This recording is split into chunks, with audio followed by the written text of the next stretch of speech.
जंगल किनारे एक गांव था। उस गांव में पूजा नाम की एक औरत रहा करती थी। उस औरत को जानवरों से बहुत प्यार था। इसी कारण जंगली जानवर उसके अच्छे दोस्त बन गए थे। कई बार तो शेर भी गांव में आ जाते थे। अरे शेरा, तुम यहाँ कहाँ आ गए? तुमको किसी गांव वाले ने देख लिया तो मुझसे लड़ेगा आकर। तुम यहाँ से चले जाओ। लेकिन तभी गांव के सरपंच वहाँ आ जाते हैं और पूजा को गुस्से में बोलते हैं। पूजा, ये क्या है? आज तुम्हारे चक्कर में शेर ही आ गया गांव में। देखो, मैंने तुम्हें पहले कई बार मना किया था, लेकिन तुम नहीं मानी। इससे पहले गांव के लोग नाराज हो, तुम अभी यहाँ से चली जाओ। लेकिन सरपंच जी, ये शेर किसी गांव वाले को कुछ नहीं कहता। देखो, आपको भी कितने प्यार से देख रहा है। लेकिन सरपंच उसकी बात नहीं सुनता और फिर पूजा गांव छोड़कर जंगल में चली जाती है और जानवरों के बीच रहने लगती है। वहाँ पर एक शेरनी प्रेग्नेंट होती है। उसका नाम लूसी होता है। लूसी हमेशा पूजा के आसपास ही रहती थी। इधर गांव में दो अंग्रेज शिकारियों को पूजा के बारे में पता चलता है। क्या हुआ लो? हमने सुना है यहाँ कोई जंगल गर्ल रहती है और उसके शेर भी दोस्त हैं। तुम लोगों में से जो कोई हमको उससे मिलवाएगा, हम उसको मारा माल कर देंगे।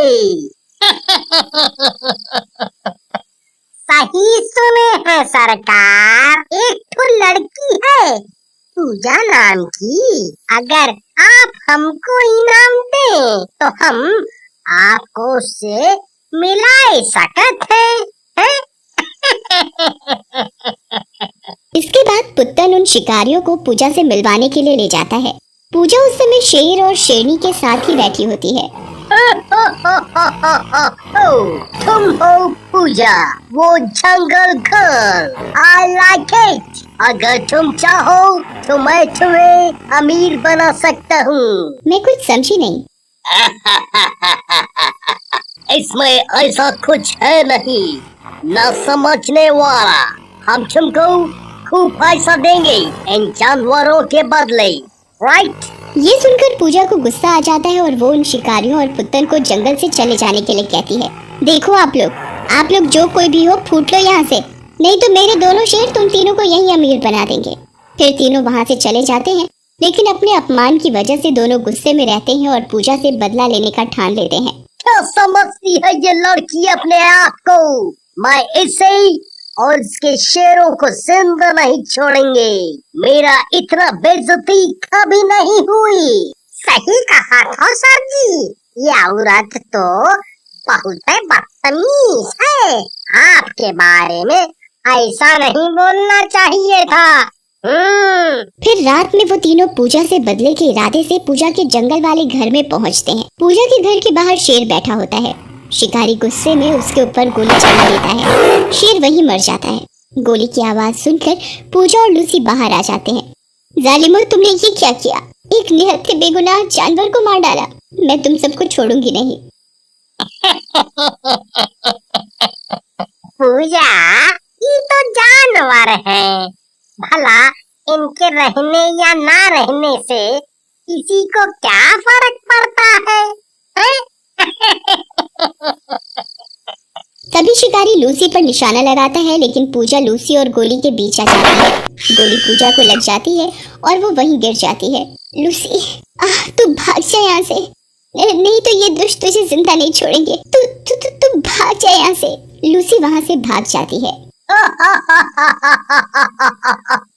अब मेरा बदला पूरा हुआ, लेकिन तेरे जैसी बेवकूफ लड़की मैंने पहले नहीं देखी। एक जानवर के लिए अपनी जान दे दी। और उस लूसी और जंगली जानवरों को तो हम जिंदा नहीं छोड़ेंगे। किसी न किसी दिन तो उन्हें मरना ही होगा।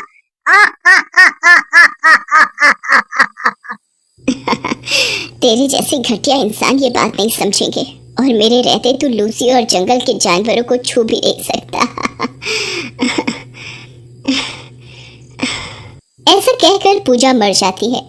अरे साहब, लगत है कि तो मर गई। इससे पहले लोगों को पता चले हमें इसे दफना देना चाहिए, हैं? छोटा मुंह बड़ी बात। फिर तीनों मिलकर पूजा की लाश को दफना देते हैं और वहां से चले जाते हैं। उधर रात में बारिश होने लगती है। जंगल में से भयानक आवाजें आने लगती हैं। लूसी भी दफनाई हुई जगह के पास आकर बैठ जाती है। थोड़ी देर में मिट्टी में से धीरे धीरे एक चुड़ैल बाहर आती है। चुड़ैल को देखकर लूसी बहुत खुश हो जाती है। लूसी देखो, मैं आ गई। मैं उन 3 दुष्टों को जिंदा नहीं छोड़ूंगी जिन्होंने शेरा को और मुझे मारा है। तभी लूसी के पेट में दर्द होने लगता है और वो जमीन पर गिरकर तड़पने लगती है और बेहोश हो जाती है। लगता है लूसी को बच्चा होने वाला है, मुझे कुछ करना होगा। लेकिन इससे पहले कि चुड़ैल कुछ करती, बच्चा पेट से बाहर आ जाता है। बच्चा मरा हुआ पैदा होता है। ये तो मरा हुआ है, लेकिन अगर लूसी को पता चला तो उसे बहुत दुख होगा। क्यों ना मैं इसके अंदर समा जाऊं। ऐसा कहकर चुड़ैल उस शेर के बच्चे के अंदर समा जाती है। देखते ही देखते शेर का बच्चा बड़ा हो जाता है। उसका सिर चुड़ैल का और धड़ शेर का होता है। तभी लूसी को होश आ जाता है और वो दहाड़ने लगती है। अरे लूसी, तुम बोलो, मुझे तुम्हारी सारी बातें समझ आ रही हैं।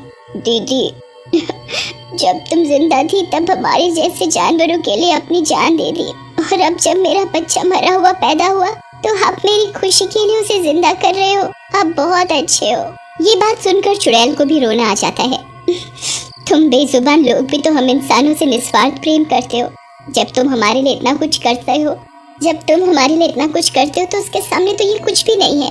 फिर अगर तुम मेरी बहन हो तो ये मेरा बेटा हुआ ना, और इसकी मौसी के होते ये कैसे मर सकता है। चलो अब रोना बंद करो, हमें उन शैतानों से शेरा की मौत का बदला लेना है। ऐसा कहकर चुड़ैल वहाँ से शिकारियों के घर की तरफ चल पड़ती है।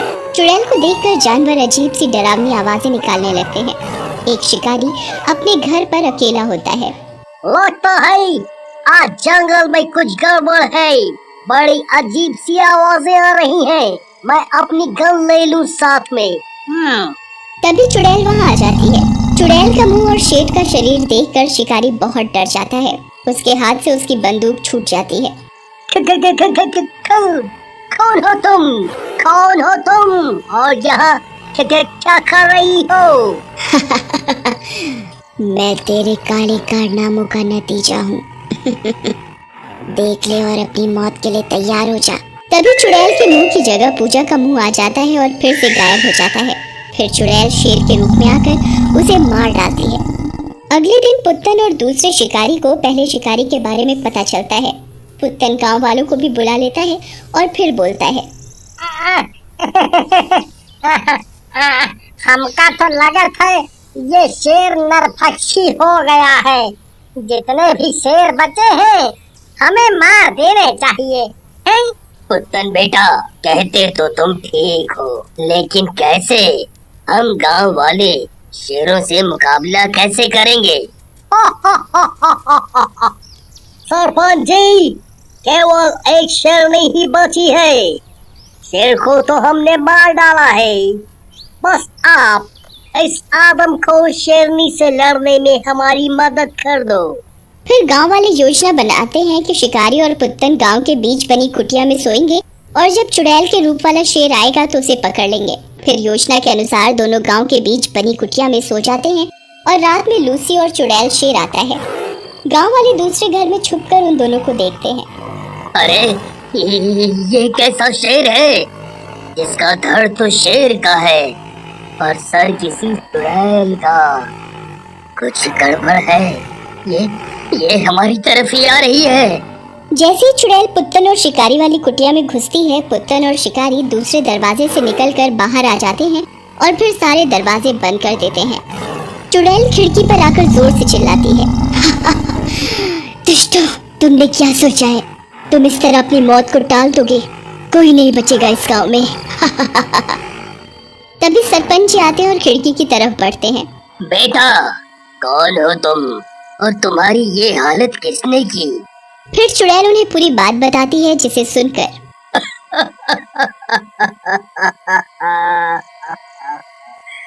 पूजा बेटी, अबे माफ कर दो। हमें नहीं पता था कि हमारी वजह से तुम्हारी जान चली जाएगी। हम तो बस इन शेरों से डर गए थे, लेकिन इन दुष्टों को भी इनके किए की सजा मिलनी चाहिए। सजा मिलनी चाहिए। ऐसा कहकर सरपंच झोपड़ी का दरवाजा खोल देते हैं। लूसी और चुड़ैल दोनों शिकारी और पुत्तन को मार डालती हैं। पूजा बेटी, अब तुम अपना गुस्सा शांत करो। मैं और गांव वाले तुमसे वादा करते हैं कि अब से इन जानवरों का कोई शिकार नहीं करेगा। ठीक है सरपंच जी। लूसी, मैं तुम्हारे बच्चे को अपनी शक्ति से जिंदा करके जा रही हूँ, जिससे जब मैं इसके शरीर से निकलूंगी तब भी ये मरेगा नहीं। तुम जंगल में अब आराम से रहना और तुम्हें जब भी मेरी जरूरत हो मुझे बुला लेना। उसके बाद पूजा वहाँ से गायब हो जाती है।